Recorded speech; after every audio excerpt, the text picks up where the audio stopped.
Chief Justice Roberts, President Carter, President Clinton, President Bush, President Obama, fellow Americans, and people of the world, thank you.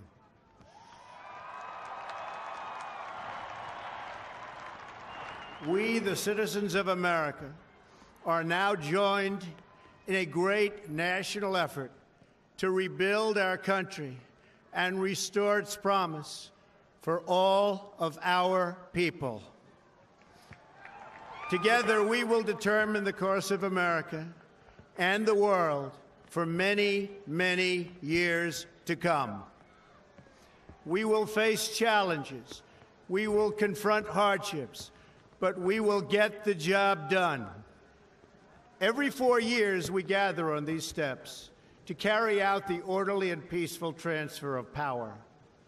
And we are grateful to President Obama and First Lady Michelle Obama for their gracious aid throughout this transition. They have been magnificent. Thank you.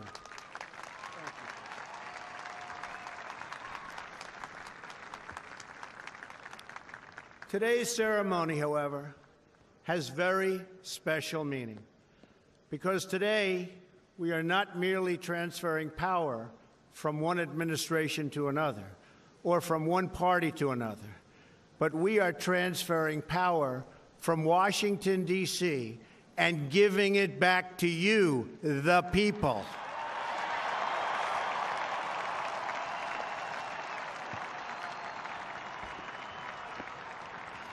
For too long, a small group in our nation's capital has reaped the rewards of government while the people have borne the cost. Washington flourished, but the people did not share in its wealth. Politicians prospered, but the jobs left and the factories closed. The establishment protected itself, but not the citizens of our country. Their victories have not been your victories. Their triumphs have not been your triumphs.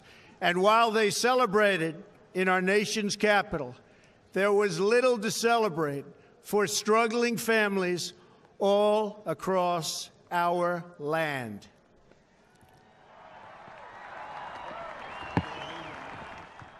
That all changes starting right here and right now, because this moment is your moment. It belongs to you.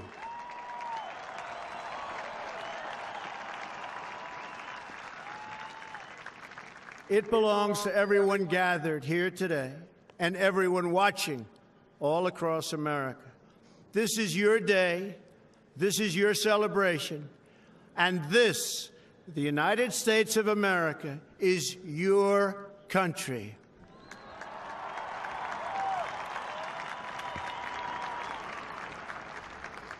What truly matters is not which party controls our government, but whether our government is controlled by the people. January 20th, 2017 will be remembered as the day the people became the rulers of this nation again.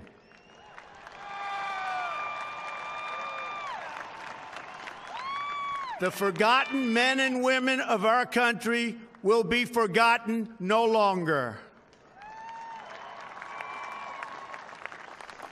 Everyone is listening to you now.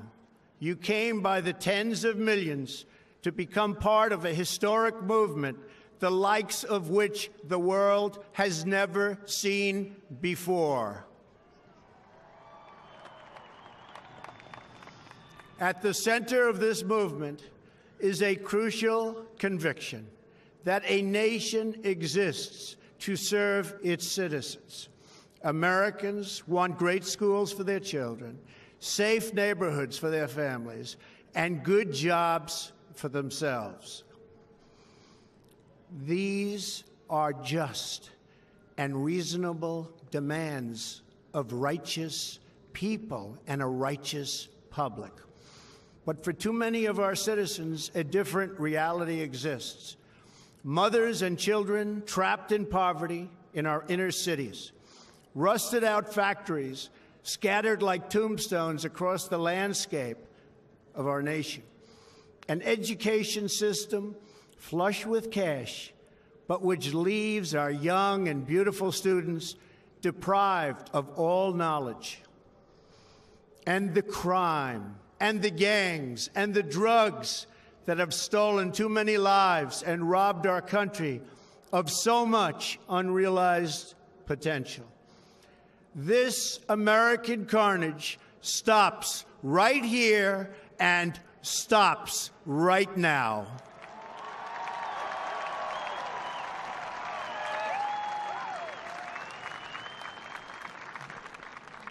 We are one nation, and their pain is our pain. Their dreams are our dreams, and their success will be our success. We share one heart, one home, and one glorious destiny. The oath of office I take today is an oath of allegiance to all Americans.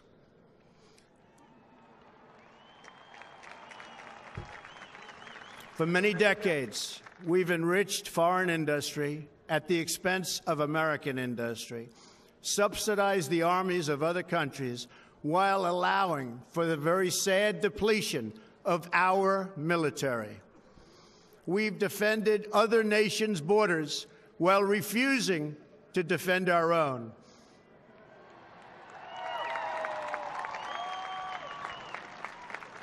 And spent trillions and trillions of dollars overseas while America's infrastructure has fallen into disrepair and decay.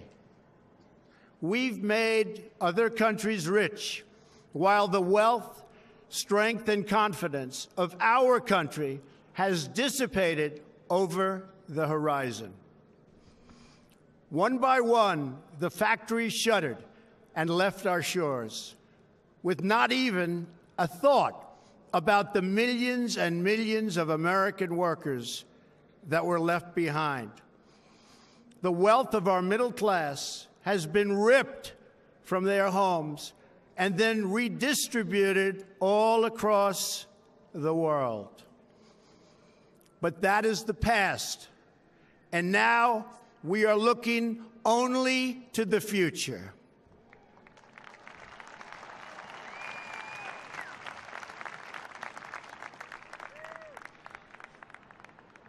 We assembled here today are issuing a new decree to be heard in every city, in every foreign capital, and in every hall of power. From this day forward, a new vision will govern our land. From this day forward, it's going to be only America first. America first.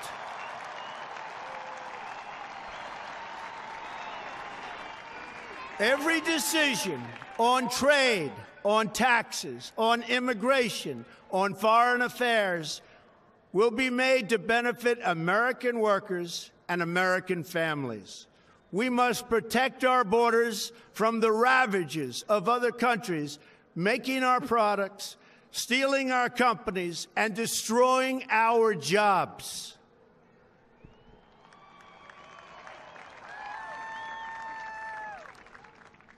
Protection will lead to great prosperity and strength. I will fight for you with every breath in my body, and I will never, ever let you down.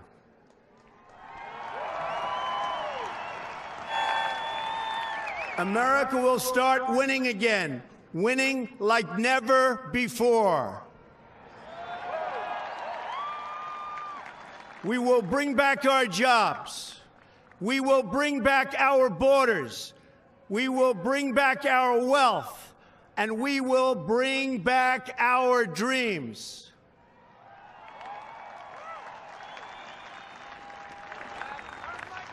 We will build new roads and highways and bridges and airports and tunnels and railways all across our wonderful nation. We will get our people off of welfare and back to work, rebuilding our country with American hands and American labor. We will follow two simple rules: buy American and hire American. We will seek friendship and goodwill with the nations of the world, but we do so with the understanding that it is the right of all nations to put their own interests first. We do not seek to impose our way of life on anyone, but rather to let it shine as an example. We will shine for everyone to follow.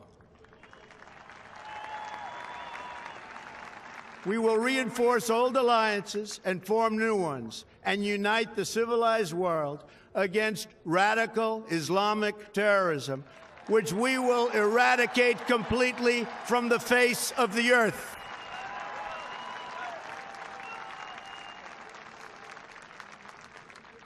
At the bedrock of our politics will be a total allegiance to the United States of America. And through our loyalty to our country, we will rediscover our loyalty to each other. When you open your heart to patriotism, there is no room for prejudice.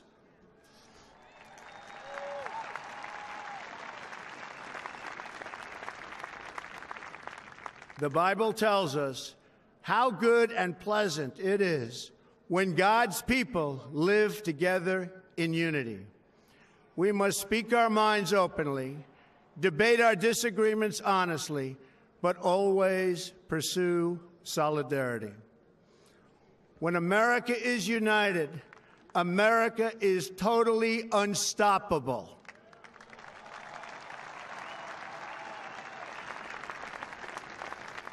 There should be no fear. We are protected, and we will always be protected. We will be protected by the great men and women of our military and law enforcement. And most importantly, we will be protected by God.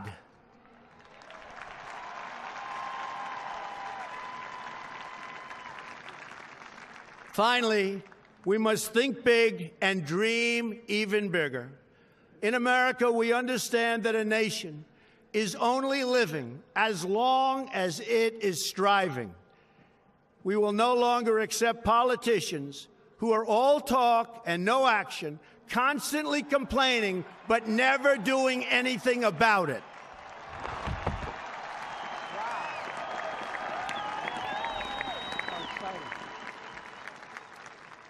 The time for empty talk is over. Now arrives the hour of action.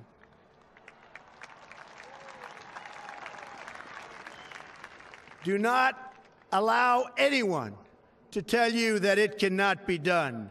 No challenge can match the heart and fight and spirit of America.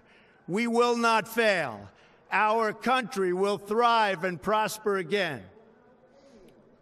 We stand at the birth of a new millennium, ready to unlock the mysteries of space, to free the earth from the miseries of disease, and to harness the energies, industries, and technologies of tomorrow. A new national pride will stir our souls, lift our sights, and heal our divisions. It's time to remember that old wisdom our soldiers will never forget, that whether we are black or brown or white, we all bleed the same red blood of patriots.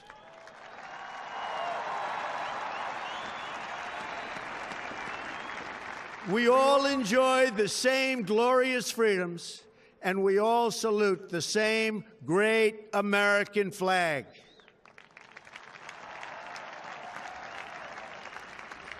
And whether a child is born in the urban sprawl of Detroit or the windswept plains of Nebraska. They look up at the same night sky, they fill their heart with the same dreams, and they are infused with the breath of life by the same Almighty Creator.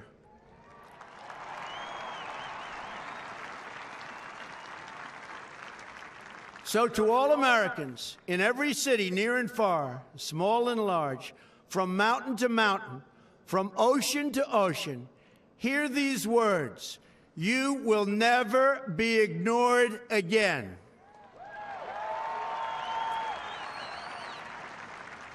Your voice, your hopes, and your dreams will define our American destiny. And your courage and goodness and love will forever guide us along the way. Together, we will make America strong again. We will make America wealthy again. We will make America proud again. We will make America safe again. And yes, together, we will make America great again. Thank you, God bless you, and God bless America. Thank you. God bless America.